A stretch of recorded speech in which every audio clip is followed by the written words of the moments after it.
Hello friends, welcome back in my new video and myself SK Tigral, and now in this video we will talk about glycolysis.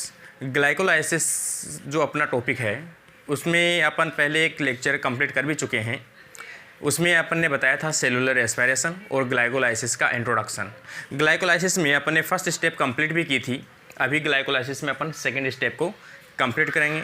उससे पहले मैं बता दूं आपको, जो भी चैनल पे नए हैं वो चैनल को सब्सक्राइब ज़रूर करें, क्योंकि नेट से रिलेटेड जो भी न्यू फ्रेश स्टूडेंट्स हैं जो नेट की प्रिपरेशन करना चाहते हैं वो चैनल को सब्सक्राइब करें, क्योंकि प्रत्येक यूनिट से मैं जो भी इंपॉर्टेंट टॉपिक्स हैं उन इंपॉर्टेंट टॉपिक्स को आपको रीड करवाऊँगा या पढ़ाऊँगा उसको, और उससे रिलेटेड लास्ट में अपन क्वेश्चंस भी सॉल्व करेंगे।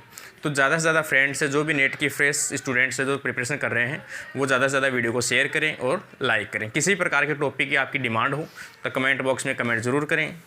तो अभी अपन स्टार्ट करते हैं अपना सेकंड पार्ट ग्लाइकोलाइसिस का। ग्लाइकोलाइसिस में फर्स्ट पार्ट में अपन डिस्कस किए थे कि जो साइटोप्लाज्म है,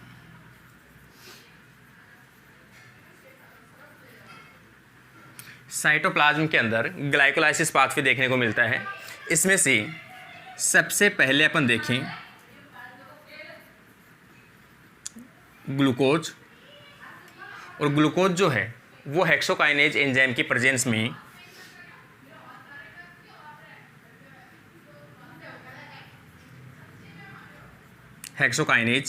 प्रेजेंस में एटीपी को यूज में लेते हुए फॉस्फेट को ट्रांसफ़र करता है ग्लूकोज के ऊपर, जिससे ग्लूकोज 6 फॉस्फेट का फॉर्मेशन किया जाता है, क्योंकि ग्लूकोज के जो 6 नंबर कार्बन है उसके ऊपर फॉस्फेट को ऐड कर दिया जाता है। ये अपन ने उस वीडियो के अंदर बात की भी थी।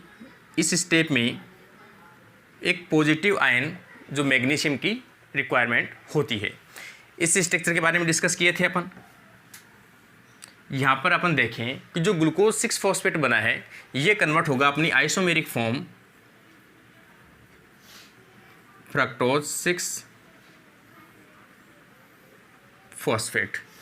तो यहाँ पर जो एंजाइम आ जाएगा वो आ जाएगा ग्लूको फ्रक्टो आइसोमरेज, या फिर अपन डायरेक्ट कहें यहाँ पर आइसोमरेज एंजाइम, क्योंकि इन्होंने एक जो एल्डोहाइड शुगर है उसको कीटो शुगर के अंदर कन्वर्ट किया है, और फॉस्फेट अभी भी 6 कार्बन पे है, यहाँ पर भी 6 कार्बन के अंदर प्रेजेंट है। तो यहाँ पर अपना जो एंजाइम है रहेगा वो रहेगा आइसोमरेज, जिसे अपन कह सकते हैं फॉस्फोग्लूकोज आइसोमरेज या फॉस्फोग्लूको आइसोमरेज।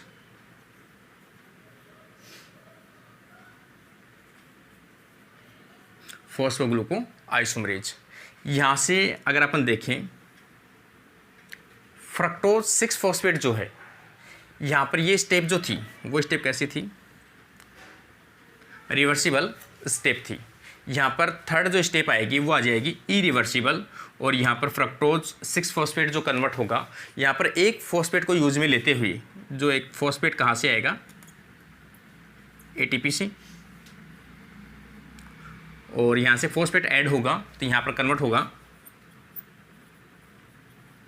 Fructose 1,6-bis phosphate. ये अपनी इसकी नेक्स्ट स्टेप आ जाएगी या नेक्स्ट मॉलिक्यूल का फॉर्मेशन होगा। तो यहाँ पर आ जाएगा फ्रक्टोज 1,6-bis फॉस्फेट। तो यहाँ पर अगर अपन इसकी केमिकली स्ट्रक्चर देखें तो यहाँ पर अपन देख सकते हैं जैसे ग्लूकोज है,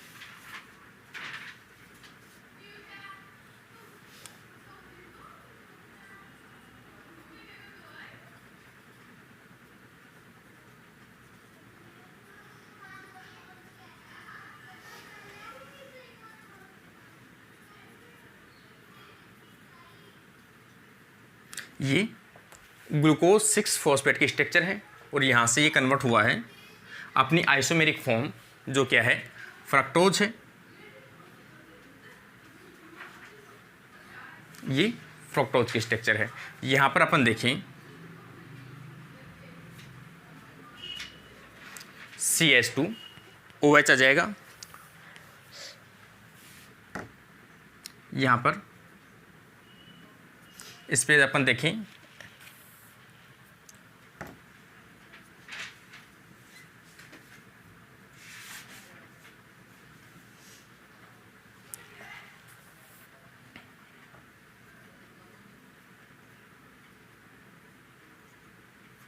और यहाँ पर आ जाएगा CH2OPO3-2।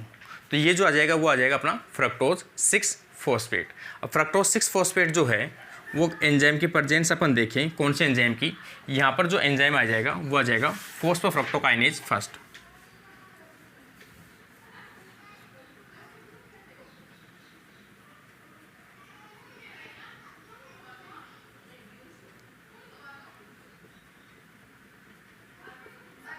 फॉस्फोफ्रक्टोकाइनेज फर्स्ट। और यहाँ पर इस एंजाइम की प्रेजेंस में एटीपी की यूज में लेते हुए यहाँ पर अपन कह सकते हैं कि ये एंजाइम यूज में आएगा और यहाँ पर एटीपी से एडीपी में कन्वर्ट होगा, जिसके कारण से यहाँ पर फ्रक्टोज के 1 नंबर कार्बन और 6 नंबर कार्बन के ऊपर क्या जुड़ जाएगा, फॉस्फेट जुड़ जाता है। जैसे अपन इसकी स्ट्रक्चर देखें इस प्रकार से, यहाँ पर अपन देखते हैं कि जो CH2OH है यहाँ पर आकर जुड़ता है इसका फॉस्फेट मॉलिक्यूल, जैसे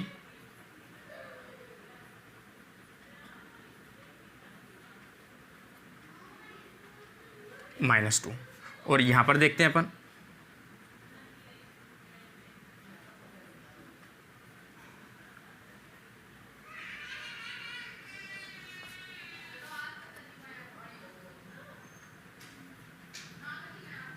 इस प्रकार से ये इसकी स्ट्रक्चर होगी।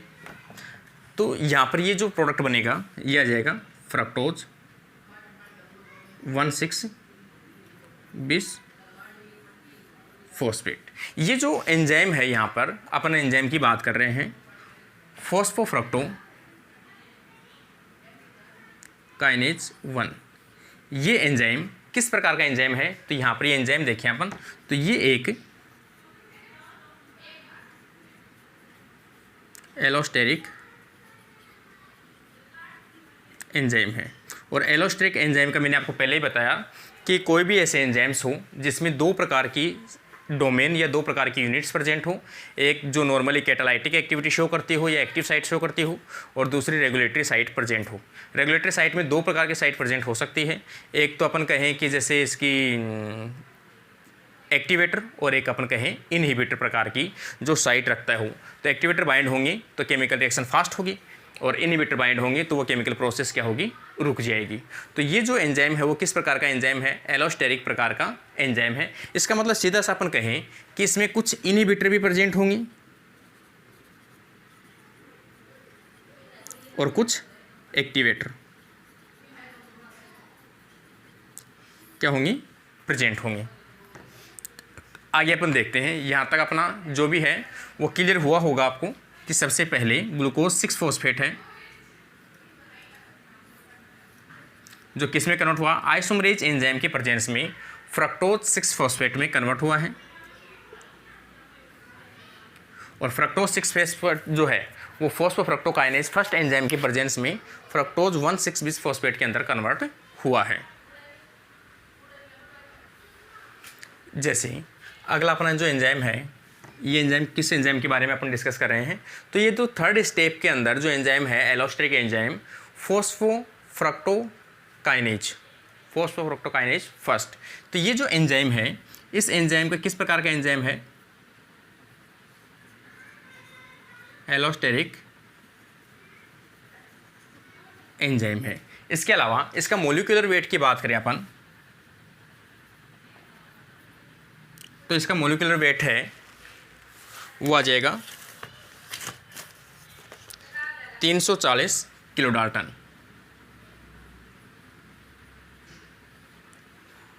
340 किलो डाल्टन। इसके अलावा देखें ये कैसा है, टेट्रामेरिक है। टेट्रामेरिक है तो सीधी सी बात है यहाँ पर ये 4 सब यूनिट से मिलकर बना हुआ होता है। और ये जो 4 सब यूनिट है वो कितनी प्रकार की होती है, यहाँ पर 3 टाइप की सब यूनिट्स प्रेजेंट होती है। 3 टाइप्स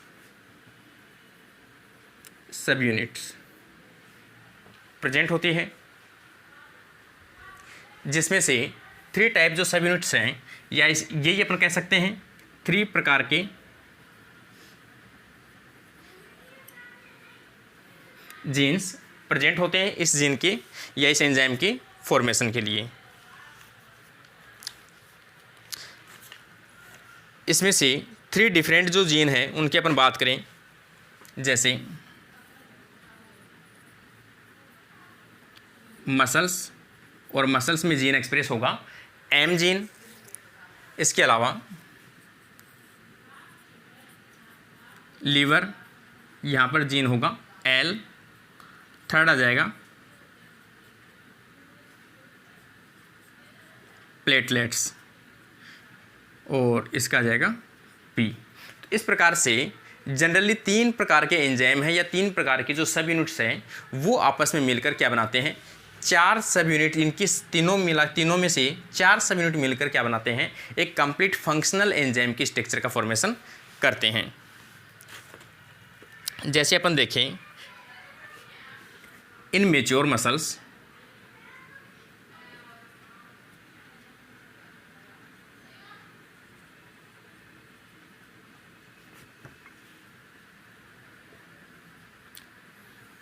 में देखें तो मसल्स में हो सकता है किस प्रकार की कंडीशन हो, जैसे M4, मतलब M की 4 सब यूनिट प्रेजेंट हो और वो बना सकती है M4 प्रकार की सब यूनिट, जिसे अपन क्या कह सकते हैं होमोटेट्रामर।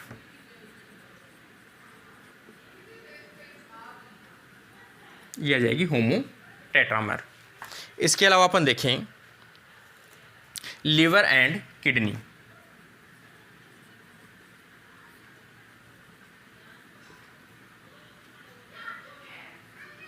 Liver and kidney. इसके अंदर अपन देखें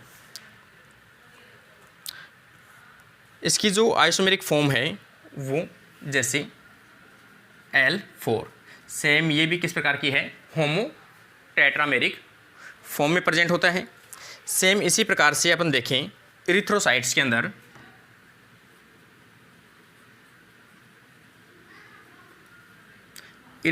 अंदर देखें तो दोनों प्रकार के जो जीन है M और L, दोनों प्रकार के जीन है वो इसमें, या दोनों प्रकार के जो सब यूनिट है वो इसमें प्रेजेंट होती है। जैसे अपन इसका कॉम्बिनेशन देखें तो यहाँ पर कॉम्बिनेशन प्रेजेंट होगा। सबसे पहले तो अपन देखें बोथ L एंड M सब यूनिट प्रेजेंट, और इनका कॉम्बिनेशन अगर अपन देखेंगे तो यहाँ पर इनका जो कॉम्बिनेशन है वो प्रेजेंट होता है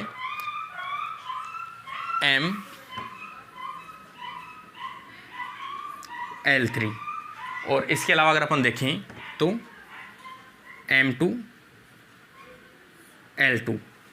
इसके अलावा अपन देखें M3 और L। तो ये सब यूनिट जो हैं ये हेट्रामेरिक प्रकार की होती है, टेट्रा हेट्रोमेरिक सब यूनिट। तो इस प्रकार के जो यूनिट्स हैं वो देखने को मिलता है एरिथ्रोसाइट्स के अंदर। वैसे देखा जाए तो इस प्रकार की जो स्ट्रक्चर होती है टेट्रामेरिक, ये सिमिलर किसकी होती है, सिमिलर टू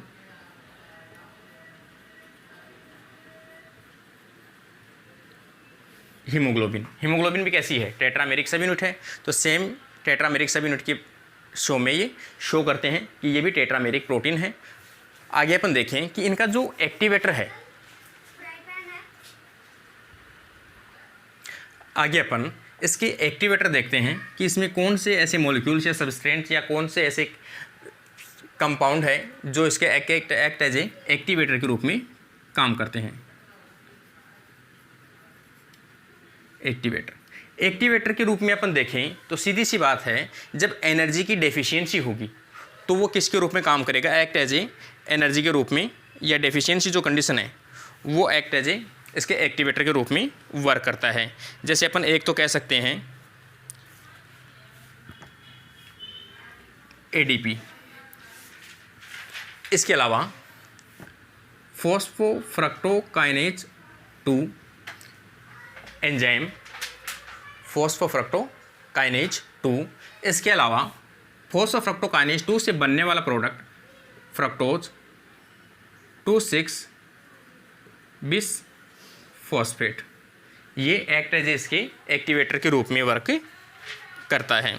तो यहाँ पर 3 चीज़ आ जाएगी, फॉस्फोफ्रक्टोकाइनेज 2 ADP और फ्रक्टोज 2,6 बिसफॉस्फेट, तो ये इसके एक्टिवेटर के रूप में वर्क करते हैं। इसी के साथ साथ अपन इनहिबिटर की बात करें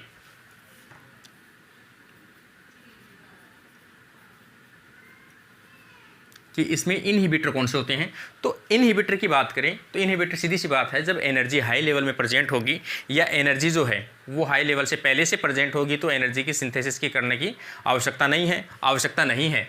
तो जैसे ATP की बात करें अपन, ATP का हाई लेवल होना, इसी के साथ साथ कि जैसे ग्लाइकोलाइसिस कंप्लीट होता है तो पायरुवेट में कन्वर्ट होगा, और पायरुवेट जो है वो किसमें एंटर करेगा, क्रेब्स साइकिल में, और क्रेब्स साइकिल में क्या बनाता है, सिट्रेट बनाता है, और सिट्रेट का लेवल अगर अधिक बढ़ जाता है तो वो अपने क्या करेगा, फीडबैक मैकेनिज्म देकर ग्लाइकोलाइसिस पाथवे को ब्लॉक कर देता है। तो इस एंजाइम का जो इनहिबिटर है वो क्या है, सिट्रेट है, जो कहाँ से निकलता है, माइटोकॉन्ड्रिया के क्रेब्स साइकिल से निकलता है, और ये इसको इनहिबिट कर सकता है। इसके अलावा प्रोटॉन कह सकते हैं, इसका मतलब जो एसिडिक pH है वो भी इसको क्या करता है, इनहिबिटर के रूप में वर्क करता है। तो यहाँ पर आ जाएगा सिट्रेट, प्रोटॉन और ATP, ये इसके एक्ट एज ए इनहिबिटर के रूप में वर्क करते हैं। इसके अलावा इनहिबिटर में अपन देखें तो जो glucagon synthesis,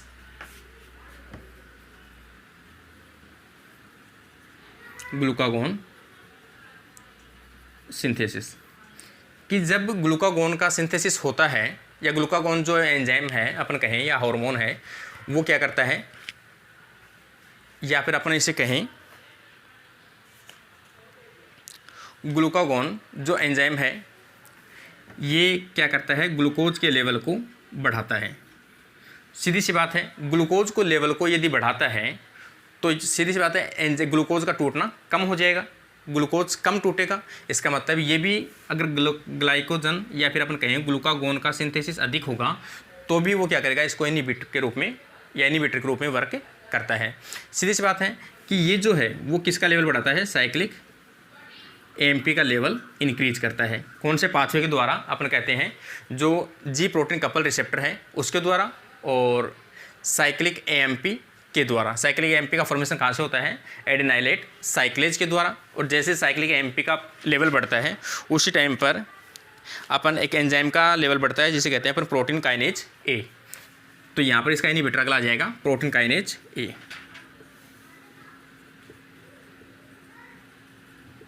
protein kinase A, क्योंकि ये भी किस में इन्वॉल्व होता है, ग्लूकोज के या ग्लूकोज का लेवल बढ़ाने के लिए इम्पोर्टेंट होते हैं। तो ये ग्लूकागोन के लिए रेस्पॉन्सिबल, ग्लूकागोन का जो रेस्पॉन्स है उसके अगेंस्ट में ये एंजाइम एक्टिवेट होते हैं। तो इस प्रकार से मेन जो इनहिबिटर है वो तो है ATP, सिट्रेट और प्रोटॉन्स, जिसमें जो क्वेश्चंस बनते हैं, क्वेश्चंस पूछे जाते हैं। और एक्टिवेटर है ADP, फॉस्फोफ्रक्टोकाइनेज 2 और फ्रक्टोज 2,6 बिसफॉस्फेट। तो ये जो इसके हैं वो एक्टिवेटर हैं। इसके अलावा इसमें जो इनहिबिटर है ये मैंने आपको अभी बताया भी है कि जैसे जैसे जो एसिडिक कंडीशन है या pH डिक्रीज होती है तो भी वो किसके रूप में वर्क करता है, एक्ट एज ए इनहिबिटर के रूप में वर्क करता है, या एक्यूमुलेशन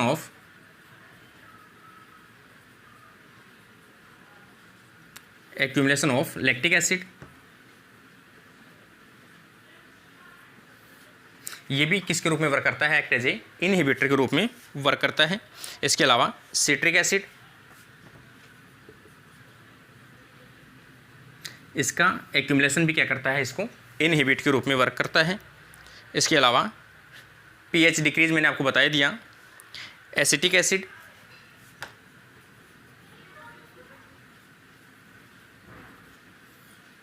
जैसे जैसे एसिड की कंसंट्रेशन बढ़ती जाती है वैसे वैसे पीएच क्या होती है, लो होती है। और एरोबिक कंडीशन के अंदर अगर अपन देखें तो सिट्रेट, ये सिट्रेट जो किस में होता है, माइटोकॉन्ड्रिया के अंदर प्रेजेंट होता है, किसमें, एरोबिक कंडीशन के अंदर। तो ये जो है फॉस्फोफ्रक्टोकाइनेज फर्स्ट है। इसमें अपन बात कर रहे हैं फॉस्फोफ्रक्टोकाइनेज सेकंड की, कि जब लीवर, किडनी एंड हार्ट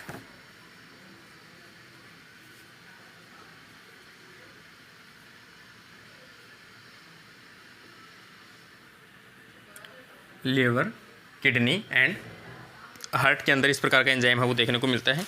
इसके अलावा यह enzyme involve into fructose mannose metabolism,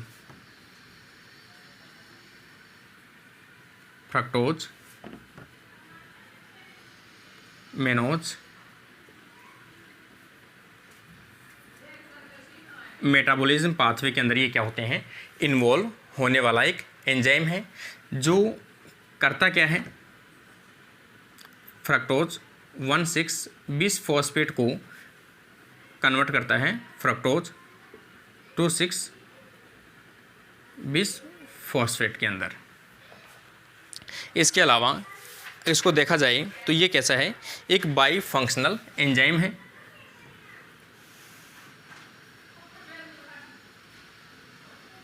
by functional enzyme, ये एक बाई फंक्शनल एंजाइम है। इसका मतलब बाई फंक्शनल एंजाइम की बात करें तो इसमें दो प्रकार की एक्टिविटी देखने को मिलती है, मतलब दो डोमेन है इसके अंदर, और दोनों डोमेन जो हैं वो डिफरेंट वर्क करते हैं। वैसे देखा जाए तो ये जो बाई फंक्शनल एंजाइम है वो कैसा होता है, होमोपोलीमर है, होमोपोलीमर।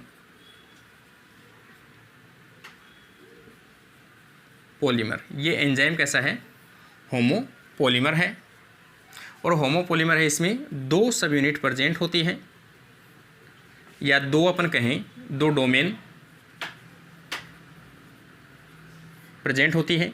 एक अपन कह सकते हैं एन टर्मिनल, और सेकंड डोमेन जिसे अपन कह सकते हैं सी टर्मिनल। इसमें जो डोमेन एन टर्मिनल है उसमें एक्टिविटी पाई जाती है काइनेज एक्टिविटी, काइनेज एक्टिविटी, जबकि इस डोमेन के अंदर पाई जाती है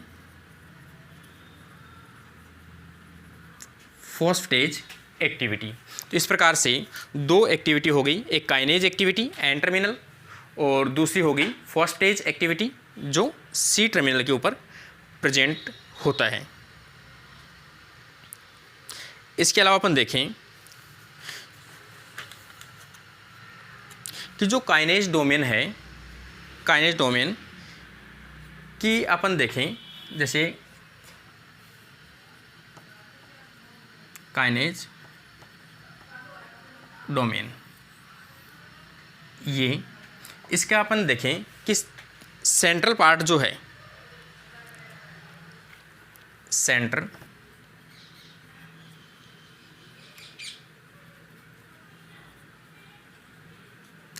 सेंट्रल पार्ट, इसमें से 6 सब यूनिट्स बनी हुई होती है, या सेंट्रल पार्ट जो है वो 6 स्ट्रैंड से बना होता है। 6 स्ट्रैंड जो हैं वो इसमें कौन से स्ट्रैंड होते हैं, जो बीटा शीट के बने होते हैं, बीटा शीट के बने होते हैं। इसमें से अपन देखें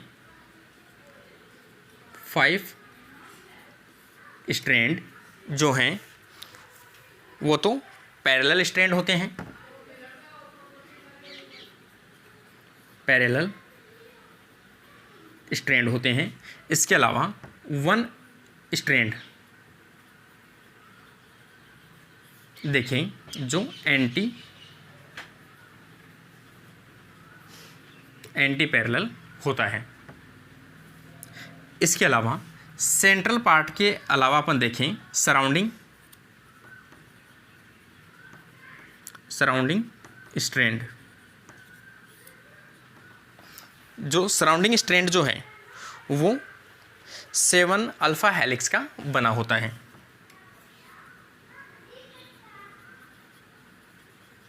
सराउंड 7 अल्फा हेलिक्स का बना होता है। तो ये इसकी जो बेसिक स्ट्रक्चर है वो है फॉस्फोफ्रक्टोकाइनेज सेकंड की। फॉस्फोफ्रक्टोकाइनेज सेकंड का अगर अपन देखें कि इसका इनहिबिटर जो हैं वो कौन से हैं, सेम फॉस्फोफ्रक्टोकाइनेज फर्स्ट के सिमिलर इसके इनहिबिटर होते हैं, जैसे फॉस्फोफ्रक्टोकाइनेज सिट्रेट। इसके अलावा अपन देखें फॉस्फेनॉल पायरुवेट। तो इसके इनहिबिटर अपन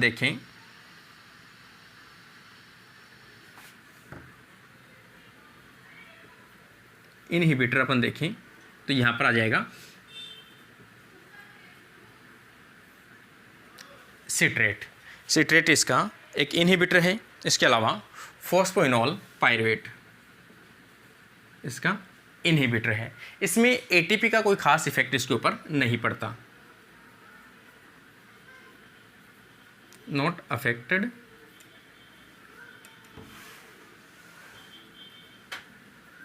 बाई एटीपी का इसके ऊपर खास कोई इफेक्ट देखने को नहीं मिलता है। तो ये जो बेसिक जो बातें थी वो थी फॉस्फोफ्रक्टोकाइनेज सेकंड के बारे में। आगे अपना पाथवे अपन लेके चलते हैं ग्लाइकोलाइसिस को। जैसे अगली स्टेप अपन देखें कि अपने पास में अवेलेबल क्या है, फ्रक्टोज 1,6-बिसफॉस्फेट अवेलेबल है। ये जो मॉलिक्यूल है 6 कार्बन का है, 2 इनऑर्गेनिक फॉस्फेट प्रेजेंट है। ये जो मॉलिक्यूल है एल्डोज एंजाइम की प्रेजेंस में ब्रेक डाउन होता है और अपने जो 3 कार्बन के मॉलिक्यूल का फॉर्मेशन करता है, जिसमें से एक जो मॉलिक्यूल है वो आ जाएगा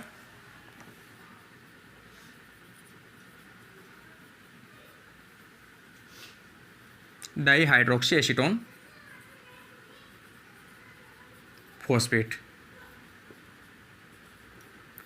डाईहाइड्रोक्सी एसीटोन फॉस्फेट। और सेकंड आ जाएगा ग्लिसरैल्डिहाइड 3-फॉस्फेट,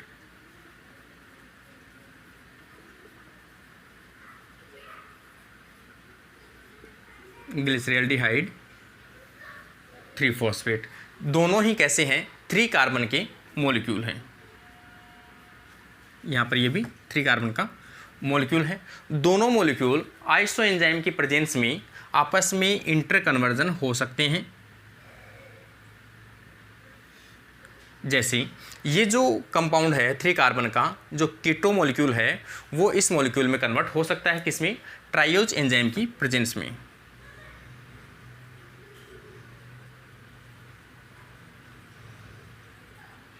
ट्राइयोज आइसोमरेज एंजाइम की प्रेजेंस में ये आपस में कन्वर्ट हो सकता है, या फिर अपन कह सकते हैं ट्राइयोज फॉस्फेट की प्रेजेंस में। ट्राइयोज फॉस्फेट आइसोमरेज की कंडीशन में ये इसमें कन्वर्ट हो सकता है। अब अपन जो इसकी स्ट्रक्चर अपन ने देखी थी फॉस्फोफ्रक्टोकाइनेज फर्स्ट की या फॉस्फोफ्रक्टोज, ये फ्रक्टोज 1,6-बिसफॉस्फेट की। आगे अपन इसमें देखिए जो 3 कार्बन का मॉलिक्यूल है वो किस प्रकार से अपना कन्वर्ट होता है। ये इसकी एक बेसिक स्ट्रक्चर है जो कैसा है, एक कीटो मॉलिक्यूल है। इसकी स्ट्रक्चर अपन देखें तो यहाँ पर आ जाएगा CH2OPO3 तो ये जो स्ट्रक्चर है वो किसकी आ जाएगी, डाईहाइड्रोक्सी एसीटोन फॉस्फेट। अगला अपन सेकंड जो कंपोनेंट है ग्लिसरैल्डिहाइड 3-फॉस्फेट, 3 कार्बन का एक मॉलिक्यूल है और 3 कार्बन का मॉलिक्यूल है, तो यहाँ पर ये होगा कीटो मॉलिक्यूल। यहाँ पर अपन 3 कार्बन का बना सकते हैं।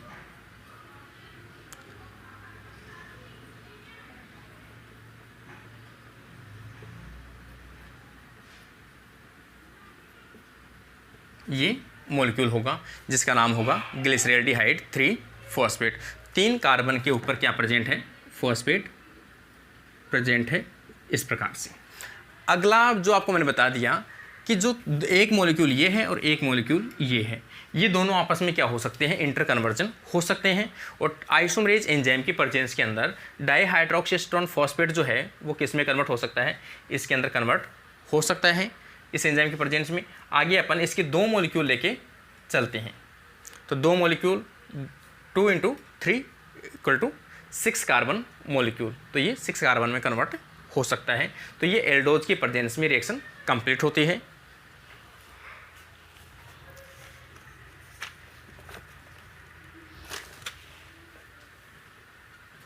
अगली स्टेप अपन देखें, जो एक एंजाइम ग्लिसरेल्डिहाइड 3-फॉस्फेट डीहाइड्रोजिनेज की प्रेजेंस में कंप्लीट होती है, क्योंकि ये जो मॉलिक्यूल है वो कन्वर्ट हो चुका है इसके अंदर। इसी के 2 मॉलिक्यूल आगे अपन लेकर चलते हैं। तो यहाँ पर अपन इस पाथवे को यहाँ से कंप्लीट करते हैं।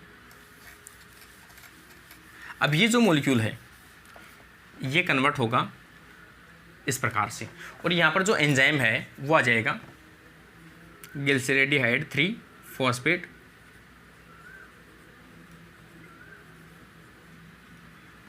डीहाइड्रोजिनेज। इस एंजाइम के प्रेजेंस में ये कन्वर्ट होता है ग्लिसरेल्डिहाइड 1,3-bis-फॉस्फेट के अंदर। तो यहाँ पर ग्लिसरेल्डिहाइड 1,3-bis-फॉस्फेट में कन्वर्ट होगा, और जो एंजाइम है डीहाइड्रोजिनेज है, और ये जो डीहाइड्रोजिनेज जो एंजाइम है वो यूज में लेगा NADH, मतलब NAD, और यहाँ पर बनेगा NADH, और ये NADH का प्रोडक्शन होगा। यहाँ पर अपन इसकी स्ट्रक्चर देखें कि यहाँ पर ये जो स्ट्रक्चर है इस प्रकार से अगर इसकी अपन स्ट्रक्चर ड्रॉ करें 1 2 3, तो यहाँ पर तो आ जाएगा कीटो ग्रुप, और यहाँ पर आ जाएगा, और यहाँ पे आएगा OH, यहाँ पे H, और यहाँ पे आ जाएगा CH2O PO3-2। तो ये जो स्ट्रक्चर है वो किसकी बन जाएगी, ग्लिसरेल्डिहाइड 1,3-1,3-bis-फॉस्फेट। तो ये मॉलिक्यूल बनेगा, और यहाँ पर एक NADH का फॉर्मेशन होता है। इसके साथ साथ इसके अंदर इन्वॉल्व होते हैं 2 ऑर्गेनिक फॉस्फेट। यहाँ से एक फॉस्फेट जो है वो 1 कार्बन पे जुड़ जाता है, और एक फॉस्फेट है वो इनऑर्गेनिक निकल जाता है। इसके अलावा अपन इसमें देखें कि जो ग्लिसरेल्डिहाइड 3-फॉस्फेट जो एंजाइम है, ग्लिसरेल्डिहाइड 3-फॉस्फेट डीहाइड्रोजिनेज जो एंजाइम है उसको इनहिबिट किया जा सकता है आर्सिनेट। उसका एंजाइम का अपन इनहिबिटर की बात करें तो यहाँ पर आ जाएगा आर्सिनेट। ये इसका क्या है, एक इनहिबिटर के रूप में वर्क करता है। इसके अलावा आयोडोएसीटेट,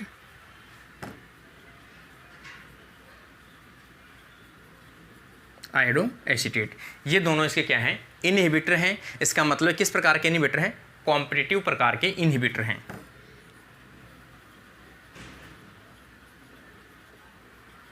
कॉम्पिटिटिव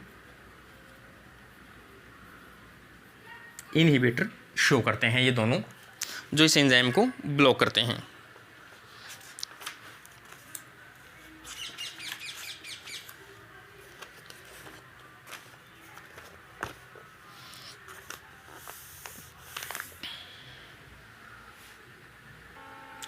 जैसे आगे अपन देखें कि जो डीहाइड्रोजिनेज को मॉलिक्यूलर वेट है वो कितना है, 37 किलो डाल्टन है। इसके अलावा नॉर्मल अपन देखें कि ये 4 सब यूनिट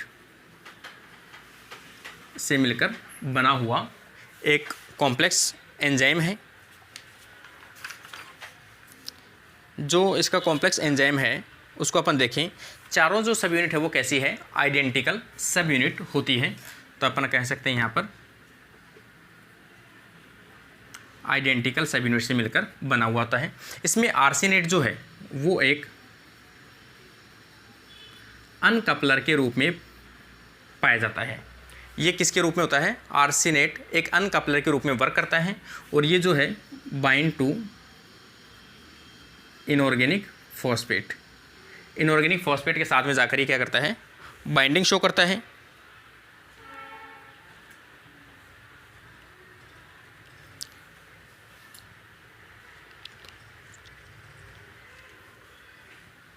या फिर अपन इसे कोई यहाँ से हटा के अपन कहें, डायरेक्ट ही कहें कि ये एक आर्सेनेट अनकपलर के रूप में वर्क करता है, तो अपन कह सकते हैं ये इनहिबिट टू प्रोड्यूस एटीपी। ये एटीपी के सिंथेसिस को क्या करता है, ब्लॉक करता है, एटीपी को प्रोडक्शन नहीं होने देगा। तो ये एक्ट एज ए अनकपलर के रूप में भी प्रेजेंट होता है या उसके रूप में भी वर्क करता है। आगे अपन देखें, नेक्स्ट स्टेप में अपन देखें कि जो ग्लिसरेट या ग्लिसरेल्डिहाइड 1,3-बिस फॉस्फेट जो है वो कन्वर्ट होगा 3-फॉस्फो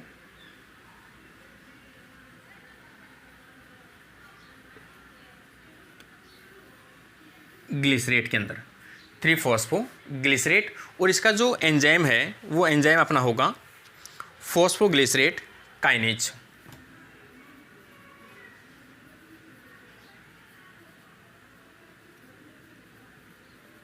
फॉस्फोग्लिसरेट काइनेज एंजाइम। और यहाँ पर अपन देखें कि एक जो फॉस्फेट है वो निकल जाएगा और ये जो फॉस्फेट है एडीपी के साथ बाइंड होकर एटीपी का फॉर्मेशन करता है। ये जो एटीपी का फॉर्मेशन है, वैसे जनरली अपन देखते हैं कि जो एटीपी का फॉर्मेशन कहाँ पे होता है, माइटोकॉन्ड्रिया के अंदर होता है। और माइटोकॉन्ड्रिया में जो ऑक्सीडेटिव फॉस्फोराइलेशन है, ईटीएस पाथवे है, उसके अंदर अपन कहें कॉम्प्लेक्स 5th जो कॉम्प्लेक्स है उसमें क्या होता है, एटीपी का फॉर्मेशन किया जाता है। लेकिन अगर एटीपी का फॉर्मेशन डायरेक्ट विदाउट किसी ईटीएस पाथवे के होता है तो इसे अपन क्या बोलते हैं, सबस्ट्रेट लेवल एटीपी प्रोडक्शन बोलते हैं। तो यहाँ पर एटीपी का जो प्रोडक्शन है वो कैसा हो रहा है, first substrate level ATP production. First time glycolysis के फर्स्ट टाइम एटीपी का प्रोडक्शन हो रहा है और वो भी किस प्रकार का है, डायरेक्ट सबस्ट्रेट लेवल के ऊपर हो रहा है। मतलब इसमें विदाउट किसी ईटीएस के एटीपी का प्रोडक्शन किया जा रहा है। किस एंजाइम की प्रेजेंस में, काइनेज एंजाइम की प्रेजेंस में। वैसे जनरली अपन देखते भी हैं कि जो काइनेज एंजाइम की एक्टिविटी जहाँ भी प्रेजेंट होती है वो किस प्रकार के एंजाइम होते हैं, वो इरिवर्सिबल एंजाइम होते हैं। मतलब और यहाँ पर अपन देखें ये एंजाइम कैसा है, रिवर्सिबल प्रकार का एंजाइम शो करता है। तो ये इरिवर्सिबल नहीं है, यहाँ पर एटीपी का प्रोडक्शन किया जाता है। तो ये इसकी अगर अपन स्ट्रक्चर बनाएं कि यहाँ से एक फॉस्फेट जो है वो निकल गया और इसकी स्ट्रक्चर अपन बनाएं,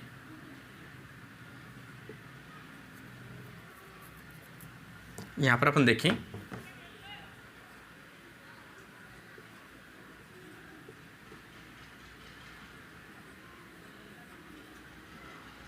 इस प्रकार से। तो ये जो मॉलिक्यूल है बनने वाला वो मॉलिक्यूल कौन सा होगा, तो ये बन जाएगा 3-फॉस्फोग्लिसरेट। तो ये आ जाएगा 3-फॉस्फोग्लिसरेट, 3 कार्बन का एक मॉलिक्यूल है 3-फॉस्फोग्लिसरेट। 3-फॉस्फोग्लिसरेट जो है अपन इसी को कहें अगली स्टेप जो है, इसमें अगली स्टेप की अपन बात करें तो इसमें म्यूटेज एंजाइम की प्रेजेंस में 2-फॉस्फोग्लिसरेट का क्या होता है, फॉर्मेशन होता है। Three phosphoglycerate convert into two phosphoglycerate in presence of mutase enzyme. और इसकी स्ट्रक्चर अगर अपन यहाँ पर देखें, जैसे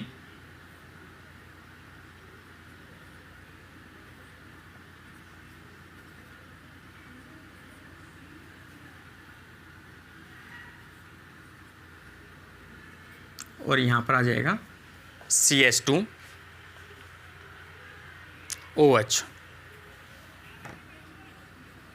ये अपना मॉलिक्यूल कंप्लीट होगा। तो ये जो फॉस्फेट यहाँ पे था वो फॉस्फेट कहाँ पे आ गया, 2 नंबर कार्बन के ऊपर आ गया। तो इसलिए जो 3-फॉस्फोग्लिसरेट है वो किस में कन्वर्ट हो गया, 2-फॉस्फोग्लिसरेट के अंदर। यहाँ से अपन अगली स्टेप देखें जो किस एंजाइम की प्रेजेंस में होती है, ये प्रेजेंस में होती है इनोलेज एंजाइम की प्रेजेंस में। और इनोलेज एंजाइम की प्रेजेंस में अगर अपन स्ट्रक्चर देखें यहाँ पर, जैसे ये स्ट्रक्चर जो है वो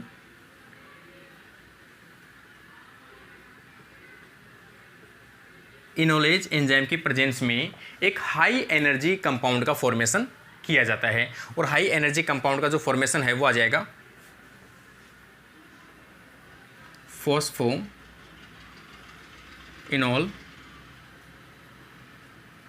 पायरुवेट। फॉस्फोइनोल पायरुवेट का फॉर्मेशन किया जाता है, जिसे अपन PEP के द्वारा डिनोट करते हैं, जो एक एनर्जी रिच कंपाउंड होता है, क्योंकि इसके अंदर जो फॉस्फेट का बॉन्ड है वो काफ़ी एनर्जेटिक होता है। इसमें अपन इसकी स्ट्रक्चर बनाएं, जैसे इसमें एक वाटर का मॉलिक्यूल रिलीज होता है। ये वाटर का मॉलिक्यूल निकलने के कारण से यहाँ पर अपन कहें ये एक फॉस्फेट हाई एनर्जेटिक बॉन्ड रखता है, और यहाँ पर बन जाएगा CH2। तो यहाँ पर अपन देखें CH2, और यहाँ से जो हाइड्रोजन है वो निकल गया, और यहाँ से O है वो निकलता है। तो ये किस में कन्वर्ट होता है, वाटर का मॉलिक्यूल एक निकलता है। तो यहाँ पर ये जो बॉन्ड है वो कैसा है,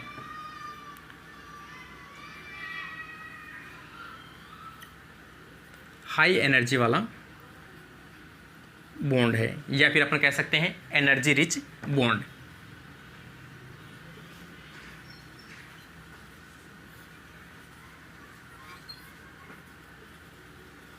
एनर्जी रिच बॉन्ड है। इसमें एनर्जी रिच बॉन्ड की अपन अगर बात करें कि एनर्जेटिक जो मॉलिक्यूल्स हैं वो कौन से ऐसे मॉलिक्यूल्स हैं जो कैसे होते हैं, एनर्जेटिक होते हैं।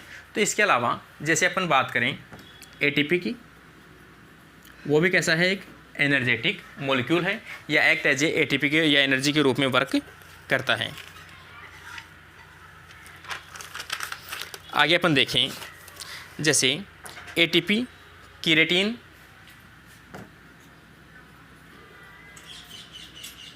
जो एक एनर्जेटिक के रूप में वर्क करता है। इसके अलावा फॉस्फोइनोल पायरुवेट, ये तीनों कंपाउंड जो हैं वो कैसे हैं, एनर्जी रिच कंपाउंड होते हैं। एनर्जी रिच कंपाउंड,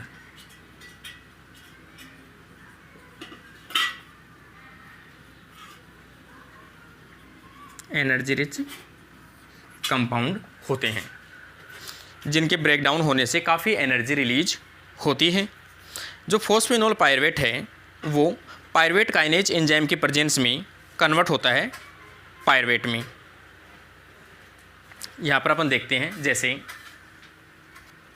अगले स्ट्रक्चर अपन देखें, जैसे फॉस्फोइनोल पायरुवेट जो है वो पायरुवेट काइनेज एंजाइम के प्रेजेंस में पायरुवेट काइनेज एंजाइम की प्रेजेंस में एक ATP का फॉर्मेशन करता है। यहाँ पर ATP जो ADP जो है वो फॉस्फेट इनऑर्गेनिक फॉस्फेट को अपटेक करता है। इनऑर्गेनिक फॉस्फेट जो है ये वाला, इसको यूज़ में लेकर ATP का फॉर्मेशन करता है, और यहाँ पर जो मॉलिक्यूल बनेगा वो बनेगा पायरुवेट। और पायरुवेट जो है वो कैसा है, 3 कार्बन का एक मॉलिक्यूल होता है। जैसे अपन उसकी स्ट्रक्चर को अपन देखें,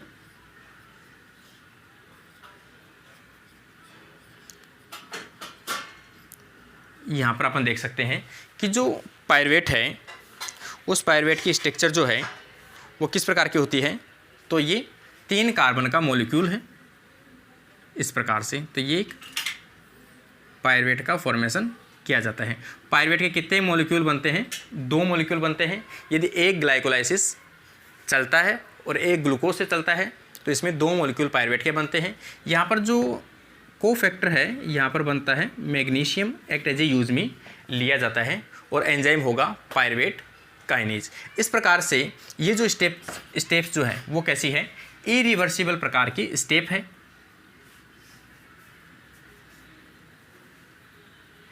इरिवर्सिबल स्टेप है। इसमें जो ATP का प्रोडक्शन किया जाता है, ये ATP का प्रोडक्शन किस प्रकार का होता है, तो अपन देखें second substrate level ATP production का निर्माण किया जाता है। यहाँ तक अपना देखा जाए तो ग्लाइकोलाइसिस जो पाथवे है उसका जो मेन एम है break down of glucose and formation of 2 molecule of pyruvate. और पायरवेट जो है वो एक ग्लाइकोलाइसिस का लास्ट एंड प्रोडक्ट होता है, जो 3 कार्बन के 2 मॉलिक्यूल का फॉर्मेशन किया जाता है। इसमें अपन देखें कि जो एनएरोबिक कंडीशन अगर होती है, जैसे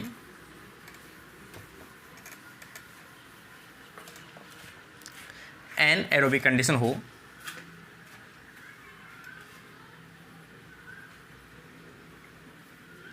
एनएरोबिक ऑक्सीजन एब्सेंट हो, तो यहाँ पर जो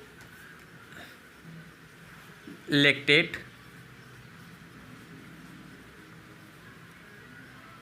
डिहाइड्रोजिनेज एंजाइम के प्रेजेंस में किसका फॉर्मेशन किया जाता है? लैक्टेट का फॉर्मेशन किया जाता है। और लैक्टेट की जो स्ट्रक्चर है वो अपन देखें, जैसे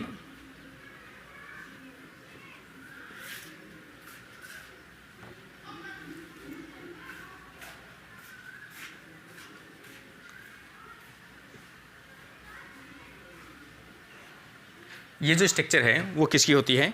लैक्टेट की स्ट्रक्चर होती है CH2OH, तो ये बन जाएगा लैक्टेट, जिसमें अपन कहें जो एनर्जी है वो यूज में ली जाती है एक्ट एज ए NADH, और ये बनता है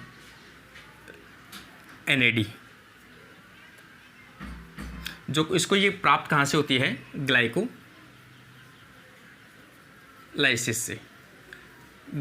से प्राप्त होती है, जिसके अंदर ग्लिसरॉल्डिहाइड जो 3-फॉस्फेट है वो किस में कन्वर्ट होता है? ग्लिसरॉल्डिहाइड 1,3-bis-फॉस्फेट के अंदर कन्वर्ट होता है। तो वहाँ से जो NADH बनता है वो NADH यहाँ पर यूज में लिया जाता है, जो एक फर्मेंटेशन प्रोसेस या एनएरोबिक रेस्पिरेशन होता है, जिसमें लैक्टिक एसिड का डिपोजिशन होने लगता है, लैक्टिक एसिड का फॉर्मेशन होने लगता है। इसमें ग्लाइकोलाइसिस में कंप्लीट अपन प्रोडक्शन देखें तो सबसे स्टार्ट कहाँ से किया था? ग्लूकोज से स्टार्ट किए थे, जो कैसे हैं 6 कार्बन का एक मॉलिक्यूल है, जिससे लास्ट में ग्लाइकोलाइसिस पाथवे से क्या क्या बनता है? तो यहाँ पर अपन कह सकते हैं 2 मॉलिक्यूल तो क्या बनते हैं? ATP का प्रोडक्शन किया जाता है, 2 मॉलिक्यूल ऑफ ATP, और 2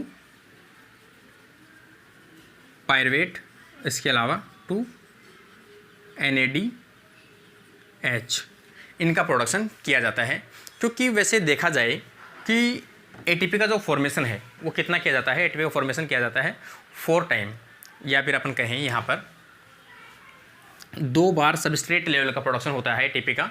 तो 2 तो पहले ATP का प्रोडक्शन होता है और 2 लास्ट स्टेप में ATP का प्रोडक्शन होता है। तो यहाँ पर जो 4 ATP का प्रोडक्शन होता है, और जो यूज आते हैं वो कितने यूज में आते हैं? पहले से यूज्ड ATP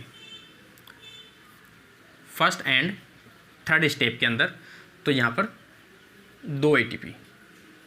कितने ATP यूज में आए हैं? 2 ATP यूज में आए हैं। और टोटल जो प्रोडक्शन है एनर्जी का वो बने कितने हैं? 4 ATP। 4 ATP यूज में आए हैं, तो यहाँ से 2 ATP इन्होंने इन्वेस्ट कर दिए, तो अपने पास में कितने ATP बचे हैं?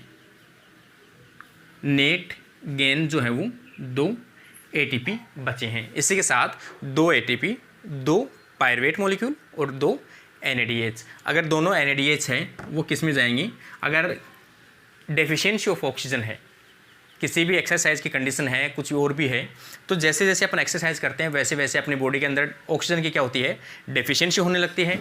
और एक्सरसाइज के समय ऑक्सीजन की क्या होती है?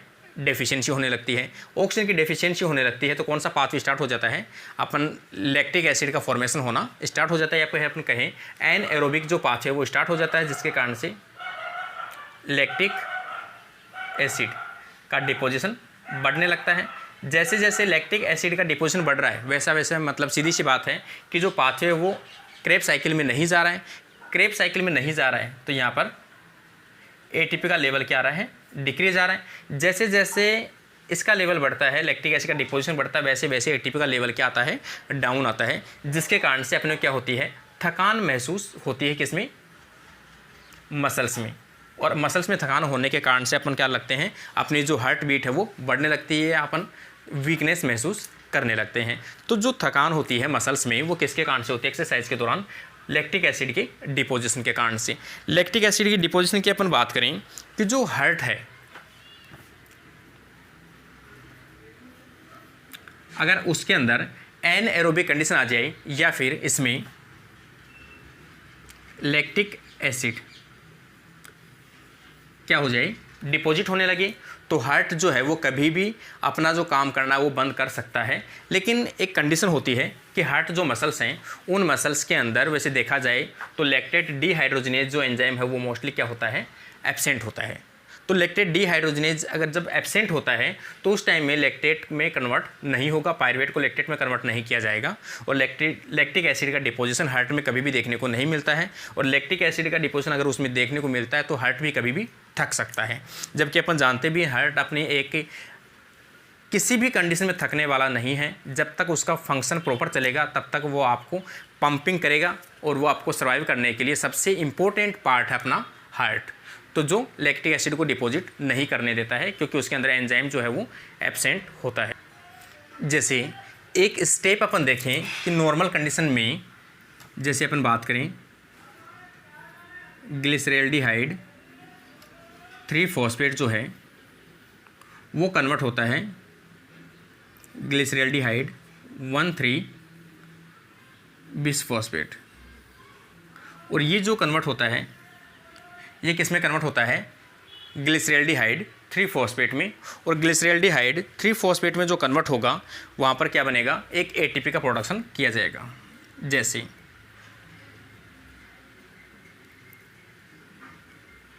एडीपी से एटीपी का फॉर्मेशन किया जाता है, जिसे अपन ने कहा भी था कि जो फर्स्ट सबस्ट्रेट लेवल का प्रोडक्शन है वो कहाँ से होता है, ग्लिसरैल्डिहाइड 3-फॉस्फेट या ग्लिसरैल्डिहाइड 1,3-बिसफॉस्फेट से होता है। और यहाँ पर मॉलिक्यूल बनता है 3-फॉस्फोग्लिसरेट, 3-फॉस्फेट ग्लिसरेट का फॉर्मेशन किया जाता है। लेकिन एक कंडीशन देखिए अपन इन आरबीसी कि आरबीसी में नॉट यूज्ड एनर्जी की जब रिक्वायर नहीं है तो एटीपी का प्रोडक्शन करने की भी कोई ज़रूरत नहीं है, इसलिए इसके अंदर एक अल्टरनेट स्टेप प्रेजेंट होती है कि यहाँ से वो डायरेक्ट किस में कन्वर्ट हो जाए, इस प्रकार से डायरेक्ट वो कन्वर्ट हो ग्लिसरैल्डिहाइड 2,3-बिसफॉस्फेट इसमें कन्वर्ट हो। और यहाँ से जब ये इसमें कन्वर्ट होगा तो यहाँ से ये क्या करेगा, अपने जो मॉलिक्यूल हैं उसमें से 2 इनऑर्गेनिक फॉस्फेट को क्या कर देता है, या फिर अपन कहें इनऑर्गेनिक फॉस्फेट को क्या कर देता है, वो रिलीज कर देता है। और फॉस्फेट जब रिलीज होगा, कौन सा फॉस्फेट, 2 वाला, और ये कन्वर्ट हो जाएगा 3-फॉस्फोग्लिसरेट के अंदर। इसका मतलब ये जो स्टेप है ये किसकी है, आरबीसी। ये स्टेप आरबीसी के अंदर प्रेजेंट होती है, जबकि ये जो स्टेप है नॉर्मल, ये नॉर्मल सेल में प्रेजेंट होती है। तो ये नॉर्मल सेल के लिए रिस्पॉन्सिबल है, जबकि आरबीसी में एनर्जी की आवश्यकता नहीं है। तो एक अल्टरनेट पाथवे निकलता है, और अल्टरनेट पाथवे के दौरान इसमें एटीपी जो है वो नहीं फॉर्मेशन होती है, और यहाँ पर जो फॉस्फेट है वो डायरेक्ट ही निकल जाता है। तो ये जो स्टेप है वो आरबीसी के अंदर देखने को मिलती है, एक अल्टरनेटिव पाथवे देखने को मिलता है। सेम इसी प्रकार से मैंने आपको अभी भी बताया है कि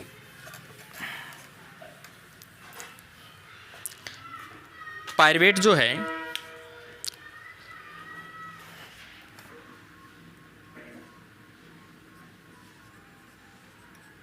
पायरुवेट वो कन्वर्ट होता है किसमें, लैक्टिक एसिड में, या फिर अपन कहें लैक्टेट में। और यहाँ पर ये जो एनर्जी है वो यूज में लेता है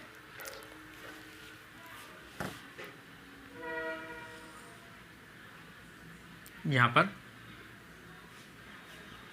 NADH, और ये बनाता है NAD।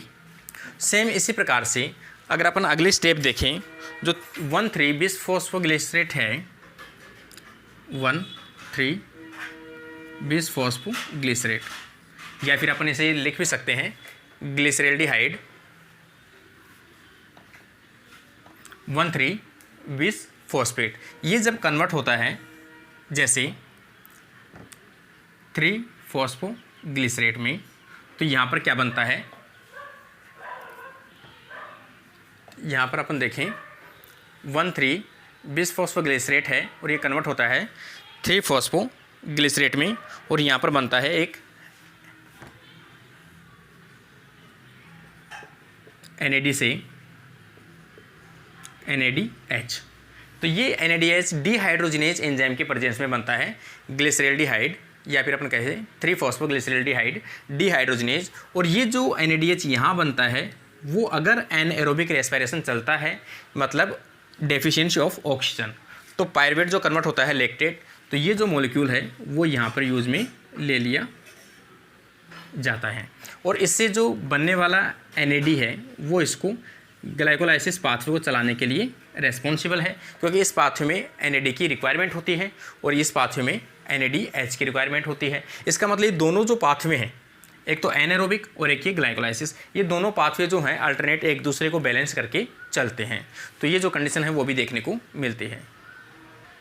जैसे अपन देखते हैं कि जो एनएरोबिक कंडीशन है, एनएरोबिक कंडीशन में 2 कंडीशन हो सकती है, या तो जो पायरुवेट है वो किस में जाए, लैक्टिक एसिड में जाए, या फिर जो पायरुवेट है वो किस में जाए, किसी भी एल्कोहलिक फर्मेंटेशन में जाए, जिसके कारण से क्या हो सकता है, इथेनॉल का फॉर्मेशन हो सकता है। जैसे अपन पायरुवेट की बात करें, यहाँ पर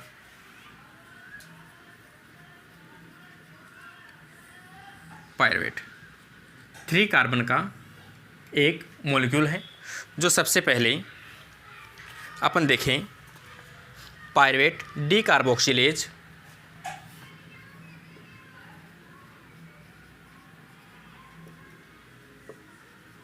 डीकार्बोक्सिलेज की प्रेजेंस में, यहाँ पर डीकार्बोक्सिलेज है तो सीधी सी बात है कार्बन डाइऑक्साइड का निकलना, डीकार्बोक्सी कार्बन डाइऑक्साइड का निकलना या कार्बन का निकलना। तो यहाँ से जो पायरुवेट है ये कन्वर्ट होगा एसिटैल्डिहाइड,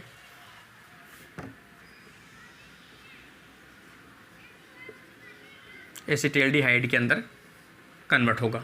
ये जो एसिटैल्डिहाइड है वो प्रेजेंस ऑफ एल्कोहल डिहाइड्रोजिनेज,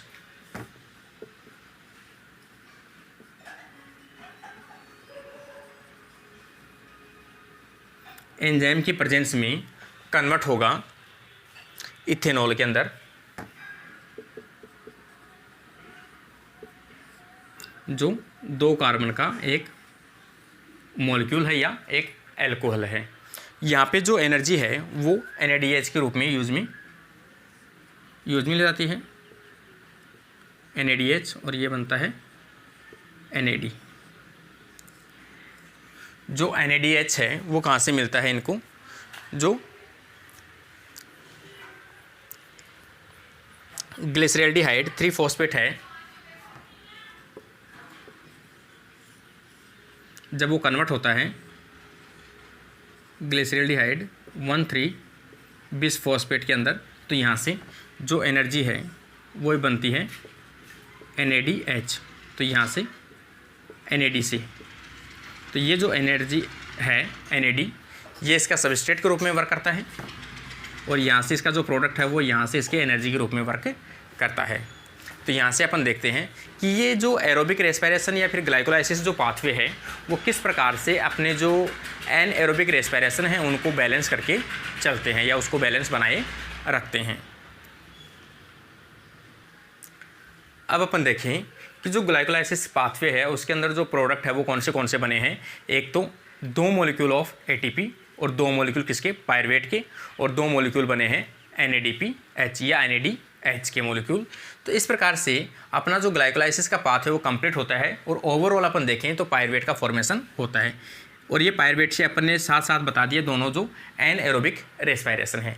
अगर पायरुवेट जो है लास्ट के अंदर किस में एंटर करेगा, माइटोकॉन्ड्रिया में एंटर करेगा, और माइटोकॉन्ड्रिया में एंटर करना मतलब एरोबिक रेस्पिरेशन का स्टार्ट होना। तो माइटोकॉन्ड्रिया में जैसे ही एंटर करेगा तो वहाँ से अपना सेकंड पाथवे जो है क्रेब साइकिल स्टार्ट होता है, तो जो अपन नेक्स्ट पार्ट के अंदर डिस्कस करेंगे। यहाँ तक अपना पार्ट फर्स्ट कंप्लीट होता है। तो किसी भी प्रकार के अगर आपको डाउट होते हैं या किसी प्रकार के कुछ भी कमियाँ लगती है आपको, कमेंट बॉक्स में कमियाँ ज़रूर बताइए, या किसी प्रकार के सजेशन है वो भी बताइए, और अपने फ्रेंड्स को शेयर कीजिए जो पीजी में हैं या फिर जो हालांकि अभी फ्रेश जो हैं स्टूडेंट्स जो CSIR नेट की प्रिपरेशन कर रहे हैं या किसी भी कॉम्पिटिटिव एग्जाम की प्रिपरेशन कर रहे हैं, तो ये जो टॉपिक है वो काफ़ी इंपॉर्टेंट रहेंगे। इनसे रिलेटेड मैंने जितने भी आपको एंजाइम्स बताए हैं वो काफ़ी जो भी पॉसिबल थे वो सभी मैंने आपको बताए हैं। तो इसमें 3 स्टेप्स कैसी थी, इरिवर्सिबल थी, और सभी स्टेप्स कैसी थी, रिवर्सिबल है। जो आगे अपन एक पाथवे आएगा ग्लूकोनियोजेनेसिस, उसी पाथवे के थ्रू मैं आपको जो इसकी स्टेप्स है वो काफ़ी वापस बताऊंगा कि किस प्रकार की इरिवर्सिबल है और कौन सी रिवर्सिबल पाथवे है। मैंने फिर भी बता दिया आपको 3 प्रकार की स्टेप है, 1/3 और जो लास्ट में 10 टाइप की है या 90 प्रकार की जो स्टेप है, 9th स्टेप है वो कैसी है, इरिवर्सिबल है। तो ये अपना टॉपिक है वो कंप्लीट होता है ग्लाइकोलाइसिस का। तो उम्मीद करता हूँ सभी फ्रेंड्स को पसंद आया होगा।